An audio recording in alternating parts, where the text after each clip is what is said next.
अमित शाह और नरेंद्र मोदी गद्दार हैं क्योंकि उन्होंने कॉन्स्टिट्यूशन पर आक्रमण किया है। रायबरेलीत बोलताना राहुल गांधींचं पंतप्रधान मोदींसह गृहमंत्री अमित शहांबाबत वादग्रस्त विधान, माफी मागणार नसल्याचाही पुनरुच्चार।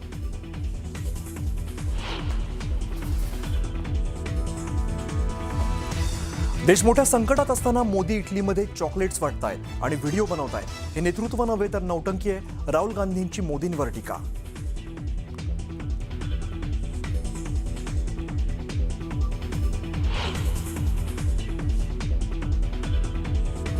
मागच्या वेळेस मी सांगितलं होतं, पवार साहेबांना फार राग आला। ते म्हणाले की मुख्यमंत्र्यांनी असे शब्द वापरू नये, पण मी पुन्हा सांगतो, हा रिजेक्टेड माल आहे। मुख्यमंत्र्यांकडून पुन्हा एकदा राहुल गांधींचा रिजेक्टेड माल असा उल्लेख, तर विनाकारण टीका नको असं शरद पवार म्हणाल्याच्या विधानाचं मुख्यमंत्र्यांकडून समर्थन।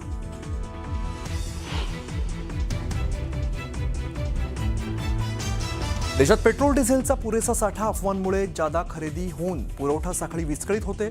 अफवांवरती विश्वास ठेवू नका, जादा इंधन खरेदी करू नका, मुख्यमंत्र्यांचं आवाहन।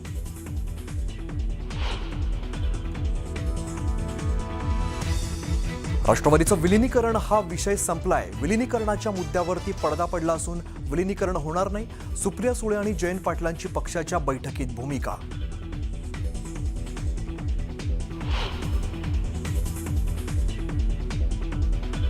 मविया नेत्यांचं शिष्टमंडळ राज्याच्या मुख्य निवडणूक आयुक्तांच्या भेटीला। एसआयआर बाबत मवियाला शंका असल्याने भेटीला महत्त्व।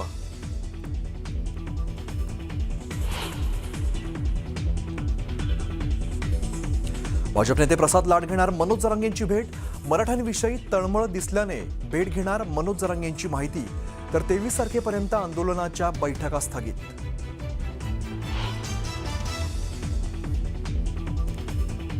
भोंदू अशोक खरातला 26 मे पर्यंत ईडी कोठडी। मनी लॉन्ड्रिंग प्रकरणात भोंदू खरातला 7 दिवसांची कोठडी।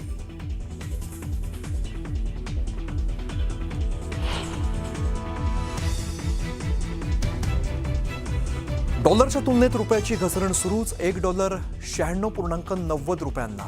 महागाईमुळे सर्वसामान्यांच्या खिशाला लागणार कात्री। लाड जे आहेत ते मनोज जरांगेंची भेट घेणार आहेत। उद्या संध्याकाळी छत्रपती संभाजीनगरमध्ये ही भेट होणार आहे। आरक्षणाबद्दल चर्चा करून मार्ग काढू असं प्रसाद लाड म्हणाले आणि मराठ्यांविषयी तळमळ दिसली त्यामुळे भेट घेणार असं मनोज जरांगे म्हणतात। ओबीसी उपसमितीच्या बैठकीवर सुद्धा त्यांनी काही प्रश्नचिन्ह उपस्थित केले आणि मराठा समाजाविषयी चुकीचे निर्णय घेऊ नये असं म्हटलं। दरम्यान 23 तारखेपर्यंत आंदोलनाच्या बैठका स्थगित केल्याची ही माहिती जरांगेंनी दिली आहे। मागण्यांची मंजुरी घेऊन यावे असं आवाहन त्यांनी केलंय।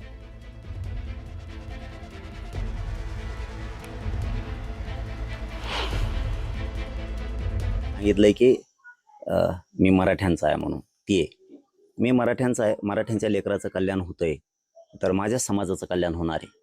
पण एकदा आम्हालाही बोलून बघावं। देवेंद्र फडणवीस साहेब 100% मागण्या मान्य करतील, तर पत्रकार बांधवांनी तुमच्या दोनदा विचारलं, मागण्याची मंजुरी देतील? म्हणे हो 100%, 100%, 100% बोलवावं। तर मग माझ्या एक डोक्यात आलं, आंदोलन करायचं आपल्याला समाजाच्या मागण्याच्या मंजुरीसाठी, मग आपण हरकत काय? मराठवाड्यामध्ये इतर भागामध्ये उन्हाचा तडाखा देखील खूप मोठा आहे। त्यामुळे मी त्यांना विनंती केली होती की आमच्या मराठा बांधवांना, आमच्या मराठी भावांना तुम्ही वेटीस धरून हे आंदोलन करू नका। तुमच्या अडचणी असतील तर अडचणी मी समजून घेतो। मी काय मंत्री नाही, मी काय मुख्यमंत्री नाही, पण एक मराठा समाजाचा कार्यकर्ता आमदार म्हणून आपल्या भावना सरकारपुढे नेऊन त्याचा पाठपुरावा करून, कारण कसं असतं की कुठल्याही गोष्टी पूर्ण करण्यासाठी याचा पाठपुरावा देखील करावा लागतो। त्यांनी त्यांची काही लोक माझ्याबरोबर संपर्कात आणून द्यावीत।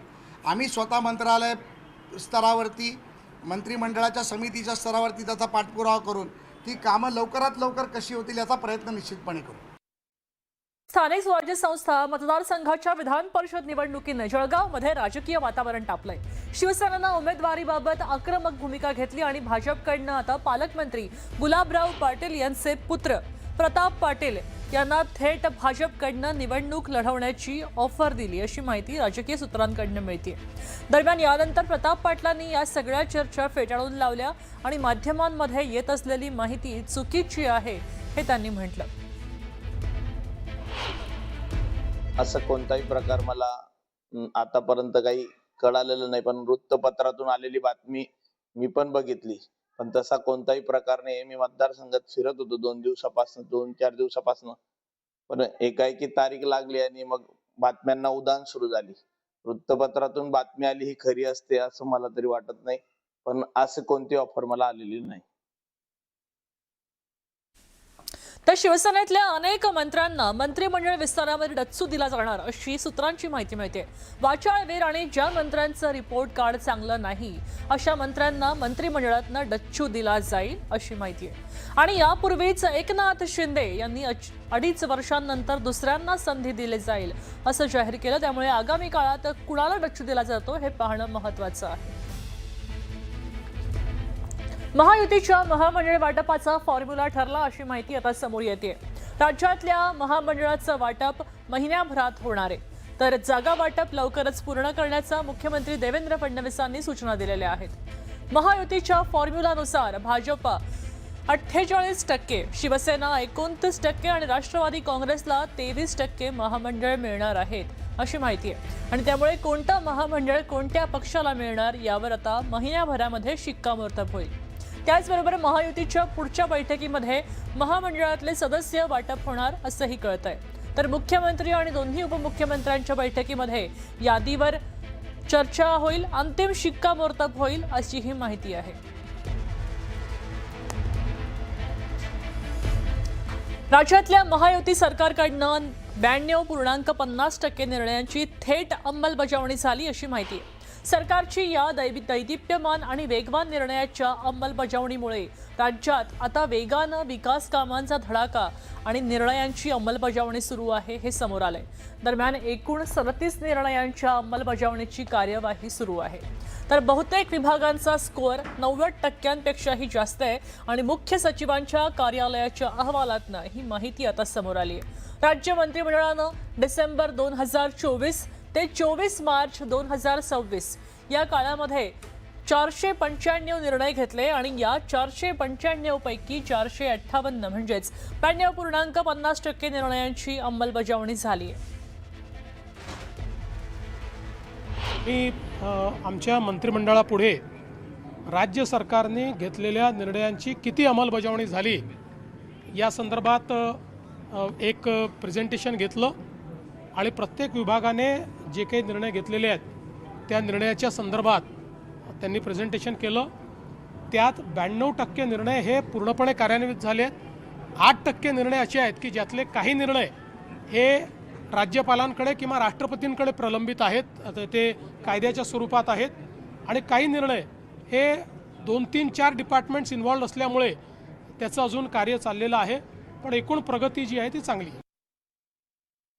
पेपर लीक प्रकरणामध्ये आता 5 आरोपी न्यायालयीन कोठडीमध्ये आहेत असं कळतंय. नीट पेपर लीक प्रकरणामध्ये दिल्लीतल्या राऊस एव्हेन्यू कोर्टानं मोठा निर्णय दिलेला आहे. आरोपी मांगेलाल बिवाल, विकास बिवाल, दिनेश बिवाल, यश यादव आणि धनंजय लोखंडे यांना 2 जूनपर्यंत न्यायालयीन कोठडीमध्ये पाठवलंय. दरम्यान सीबीआयनं आरोपी शुभम खैरनार याच्या सीबीआय कोठडीमध्ये आणखी 7 दिवसांची वाढ करायची मागणी केली. न्यायालयाकडे ही मागणी केली आहे. या प्रकरणी आता तपास यंत्रणेकडनं आणखी महत्त्वाचे धागेदोरे समोर येण्याची शक्यता व्यक्त केली जाते. आपण पाहतोय की आता पेपरफुटी प्रकरणामध्ये 5 आरोपींना न्यायालयीन कोठडी सुनावली जाते. त्याचबरोबर शुभम खैरनार हा जो महाराष्ट्रातला आरोपी आहे त्यालाही 5 दिवसांची पोलीस कोठडी सोडवल्याचं पाहायला मिळतंय. त्याच्यातनं आता आणखी नवीन धक्कादायक धागेदोरे समोर येऊ शकतात अशी माहिती समोर येते.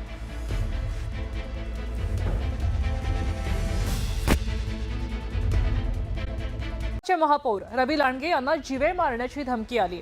पिंपरी चिंचवडमध्ये पोलिसांच्या समाधान हेल्पलाईनवर कॉल करून ही धमकी दिली गेली.